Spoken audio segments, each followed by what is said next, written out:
This video will provide an overview of the various methods to search, sort, and filter data records within a Uinta project. Begin by opening any Uinta project. Before demonstrating, it's important to note that all of the methods for search, sorting, and filtering will be the same for both the map view as well as the list view. One of the most common methods to search data in Uinta is by using the quick search icon on the top right. Select the icon and start typing what you want to find in your project. So for example, if I want to find a gas line, I can just begin typing gas. It's going to display only that gas line. That filter or search is going to be reflected in both the map view as well as the list view. This is particularly useful if you only wanted to export your gas line data, for example, or produce a PDF map that only had your gas lines in the map. Also, using the quick search, it's important to note that the quick search can be used to search field values for a particular asset. So for example, I have a lot of water valves in this particular example. Some of those valves needs repair. So if I select this asset here, you'll notice in this valve status of needs repair.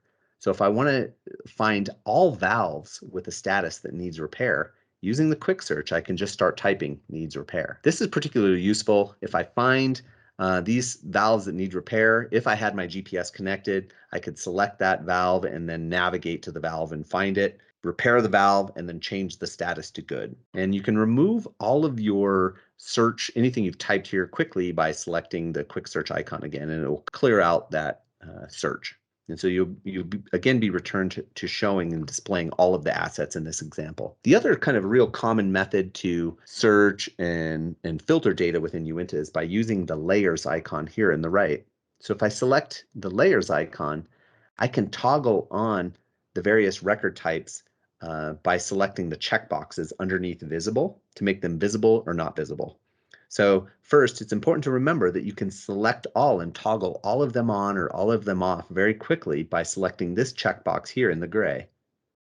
Notice too, up in this gray bar, that you do have a little indicator that tells you that a filter is being applied. And it's also another way that you can go and turn those filters off very quickly just in the map view. So if I hit this, all of the assets are again going to be visible. Going back to the layers icon, if I have record groups, I can expand that. I can turn on all of my utility points, turn them all off. If I expand this utility points group and I find my group of water assets that are utility points and expand that further in this example, if I'm looking to turn on just the valves, I can do that here as well. I can go and select the valves. Notice my valve filter indicator is visible now here, but I can further use an advanced search as well. So I can expand the valve record type and it will display all of the different fields that are found for a particular valve. So for example, for all of these valves, we have date, time, the name of the valve, maybe a description of it, a photo or an attachment, the valve type. But in this case, if I wanted to find all valves with a status, I can select this and it will produce the advanced filter pop-up. And notice that I can select the particular field.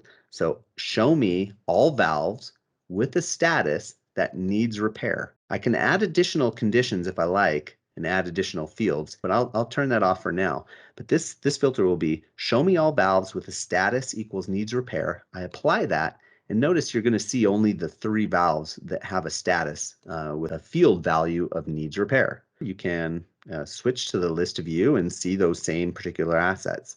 So I'm going to turn off this filter and now demonstrate some additional features that are available to search and filter data from the list view. So switching over to the list view, I don't have a layers icon, I have my filter icon, and it's going to produce the same exact functionality that we just demonstrated in the map view. However, notice that you also have additional filtering by date range. So this one's going to filter and find records that were created within a certain date range. Additionally, in the list view, you have the ability to sort your data in various ways. And this can be useful as a way to kind of pre-prepare your data in advance of an export, or just show you the sequence of how the data was added, for example. So if I select this icon here with the 2 arrows, notice that I have 4 options to sort my data. And this is going to be either ascending or descending for each. I can do it alphabetically by name. I can sort the data by when the record was updated. I can also sort the data by when the record was created.